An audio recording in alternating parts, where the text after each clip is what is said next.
I never thought a simple food delivery could feel like stepping into a nightmare, but that night proved me wrong. I had been working as a DoorDash driver in my small Minnesota town for a few months, surviving brutal winters by running orders that no one else dared. On this particular February night in 2023, the snowstorm was relentless. Visibility was almost zero, the wind cut through my jacket, and every road I turned down seemed slicker than the last. But I was broke, rent was due, and the promise of a $40 payout for a 5-minute drive was too good to pass up. The order popped up around 10:45 p.m. A local steakhouse, large order, high payout. I didn't pay much attention to the map at first, only realizing as I drove that it led me far out of town, into a rural expanse where houses were few and far between. The further I went, the narrower the roads became, until I was the only car on the snow-covered asphalt. The blizzard whipped around me, headlights slicing through a wall of white, making it feel like the world had shrunk to my Honda Civic. When I finally reached the address, I felt a knot in my stomach. The house wasn't small or cozy, it was enormous, set back at least 100 yards from the road, and the driveway hadn't been touched by a plow. I knew my car wouldn't make it up, so I texted the customer to meet me at the bottom of the driveway. No response. I called, straight to voicemail. I didn't want to cancel. I grabbed the heavy bag of food and trudged through the snow, each step sinking into the drifts. My boots were wet and numb, the wind biting my face. I tried to ignore the delivery note. Leave at front door. Do not knock or ring the bell. Dogs will bark. Do not look in the windows. The last line felt like a warning from some horror movie, not a food app. Reaching the porch, I placed the bag down and took the proof of delivery photo. That's when I saw it, through the bay window. A male mannequin stood dead center in the living room. No furniture, no curtains, no lights, just hardwood floors and the stiff, faceless figure staring directly at me. My heart skipped, but I chalked it up to a prank. Maybe the new owners were moving in or using it as storage. Then I slipped. Black ice hidden beneath snow sent me sprawling across the steps. My elbow hit the ground, the cold snow biting into me. As I scrambled upright, I looked back at the window, and the mannequin was no longer in the middle of the room.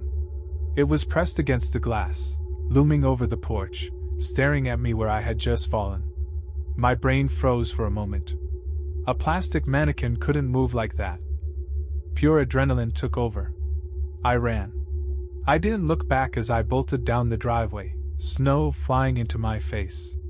Every step felt like I was being watched. The bag of food bounced against my hip, forgotten, and my boots slipped with each stride. I finally reached my car, threw open the door, and locked it. My hand shook so badly I dropped the keys twice before jamming one into the ignition. The engine roared to life, and I peeled out of that driveway faster than I had ever driven in my life, the storm blurring into a white tunnel around me. Later, once I was back on main roads with streetlights overhead, I tried to rationalize what I had seen.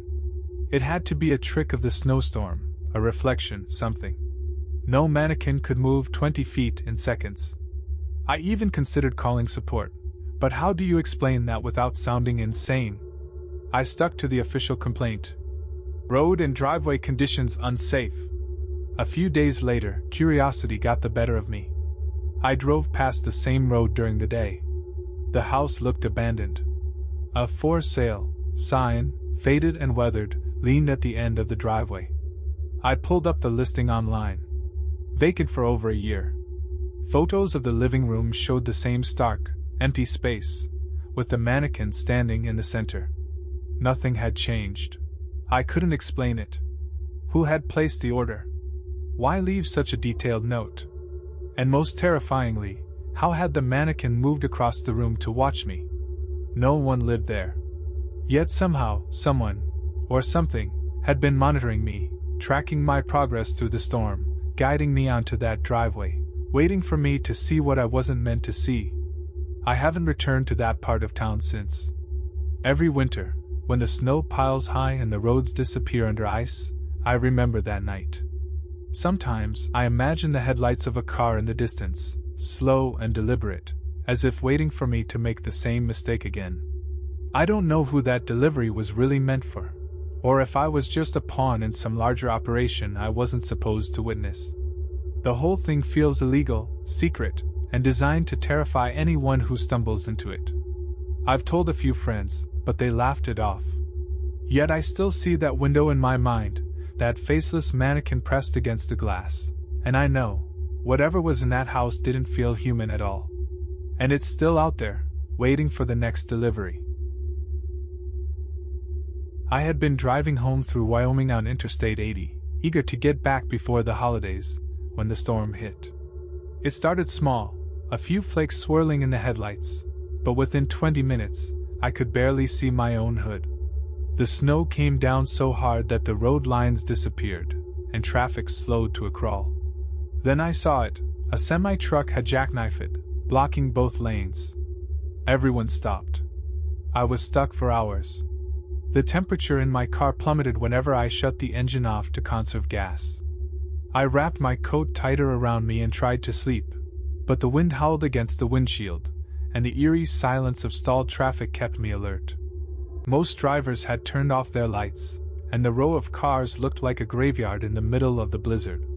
I noticed a dark green sedan next to me. Snow piled high on its hood and roof. No headlights. No engine noise. Whoever was in there wasn't moving. Around 2:15 a.m., I caught movement out of the corner of my eye. The driver's door of the sedan creaked open, and a man stepped out.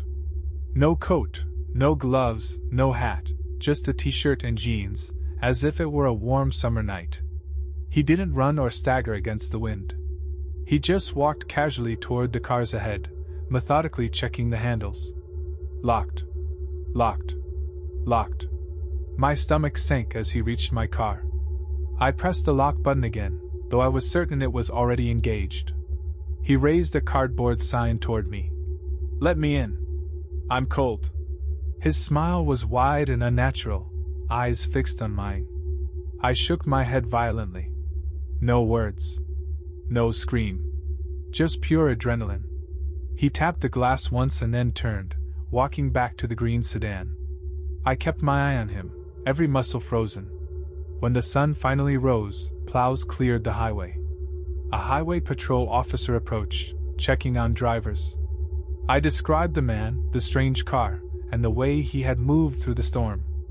The officer frowned and walked toward the green sedan, wiping snow off the driver's side window.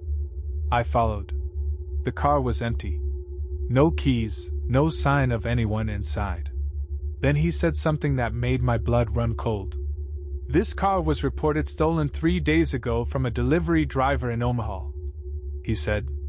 "Nobody knows who took it, or where they went.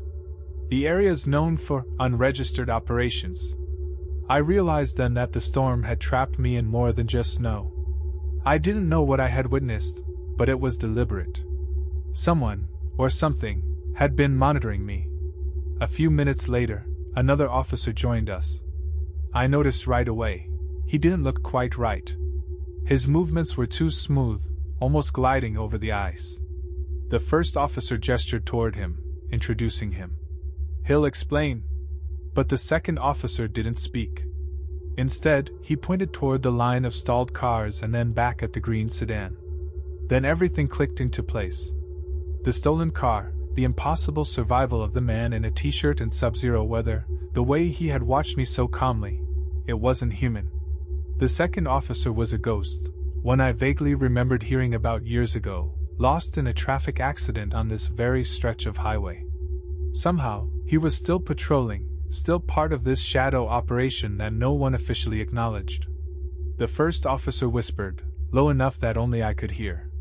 "There's more out there than cars and snow. Some of us never leave." He gestured again toward the tree line, where a faint figure moved in the distance. Even through the daylight, the storm hadn't completely lifted in that section. Shadows lingered unnaturally. I was shaking. My hands were still numb from the cold, but it wasn't just the temperature. I had been part of something I didn't understand. Surveillance. Operations that weren't legal, unrecorded events hidden by storms and isolation. And ghosts. Real ones, or something that wore their faces. The first officer looked me in the eyes. "You need to go. Forget what you saw. We can't explain it. Some things are meant to stay hidden." I did as he said, but the highway felt different as I drove away. Every car I passed seemed like it could vanish at any second. Every shadow on the road might be watching. And every time a blizzard hits, even just lightly, I remember that man in a t-shirt, walking calmly through the storm, tapping on my window with that cardboard sign. I never drive that route at night again. I don't know what his purpose was, or why the stolen car was abandoned in that exact spot. I don't know how the second officer still patrols the highway, unseen by the world but always observing. Somewhere out there, hidden behind snow and frost, someone, or something, is watching. Waiting for the next driver who thinks a blizzard is just bad weather. I learned that night that storms are more than ice and wind.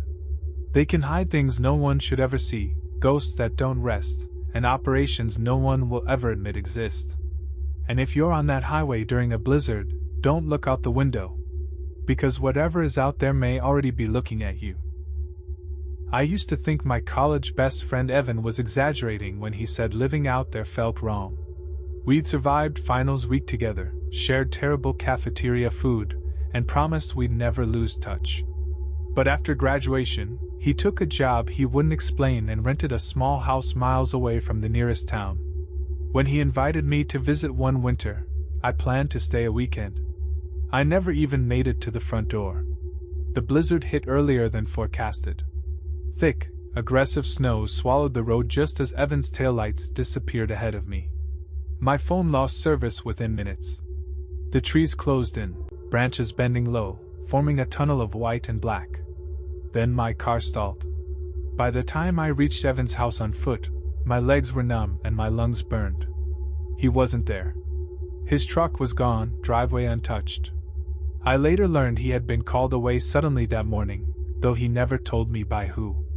The house was warm, running on a generator that hummed like a restless insect. Evan had always been paranoid, cameras on every corner, motion sensors facing the woods, but that night, half of them flickered on and off. The blizzard interfered with everything. Internet dropped to nothing. Cell service was just enough to show a signal, not enough to use it. As night fell, the storm intensified unnaturally. Snow didn't just fall, it moved sideways, spiraling as if guided. I tried leaving. I packed my bag, opened the door, and was met with a wall of white so dense it erased depth itself. I shut the door instinctively, heart racing. That's when the first alert came through. Motion detected east perimeter. I checked the monitor. Through the static, faint shapes moved between the trees, too organized to be animals. They stopped when the camera focused on them. Every time. Like they knew exactly where the lens was pointing. Then came the lights. Soft at first, pulsing behind the trees. Not flashlights. Not headlights. They moved independently, hovering just above the ground, disappearing whenever I tried to focus on them directly. The generator flickered. The house creaked as if reacting to pressure outside. At midnight I heard engines. Not close, buried beneath the wind, but steady. Mechanical. Coordinated. I found Evan's locked office and forced it open. Inside were maps of the surrounding land, marked with grids, handwritten notes, and a symbol I didn't recognize repeated again and again. One phrase stood out, underlined so hard the paper tore. Observation zone active. Do not interfere. I realized then that Evan hadn't been paranoid. He'd been monitored. And now, so was I. The cameras went dark one by one around 2 a.m. Not all at once, methodically. Like someone was testing my reactions. I moved room to room with the lights off, staying low, watching shadows shift across the walls that shouldn't have been moving at all. That's when the knocking started. Not at the door. Under the house. Slow, deliberate thumps echoed through the floorboards, spaced too evenly to be debris. I froze, listening. Each knock traveled, circling the foundation, mapping the house. I remembered the maps in Evan's office and the phrase, "Do not interfere." Whoever was out there wasn't trying to get in. They were checking something. Or someone. I tried calling Evan. Straight to nothing. No voicemail. No tone. Just silence. The blizzard outside suddenly stopped. The silence was worse. Through the front window, I saw them clearly for the first time. 3 vehicles sat at the tree line, matte black, unmarked, partially buried in snow that hadn't existed moments earlier. Figures stood beside them, faces obscured, posture rigid. One raised a device toward the house. My ears rang instantly, a deep pressure building behind my eyes. The generator died. In the dark, a single red light appeared on the living room wall. A scanning beam. I held my breath, pressing myself against the floor. The beam passed over me, paused, then moved on. Somewhere nearby, a voice crackled through static, calm, professional, emotionless. Subject present. Not target. Maintain containment. The lights vanished. The engines faded. Snow began falling again, gentle this time, like nothing had happened. By morning, the road was clear. Too clear. No tracks. No vehicles. No signs of the storm that had nearly buried the house. The maps in Evan's office were gone. His notes reduced to blank paper. Even the cameras had been reset like new. Evan never came back to that house. When I finally reached him days later, he refused to talk about it. He quit his job, changed numbers, and moved overseas within a month. He warned me only once. "They don't like witnesses," he said. "And they really don't like questions." To this day, there's no record of operations in that area. No restricted land. No explanation for the surveillance equipment, the vehicles, or the storm that seemed to trap me there on purpose. But sometimes, during heavy snow, my phone loses signal for a second too long. And I swear I can still see lights moving where the trees should be.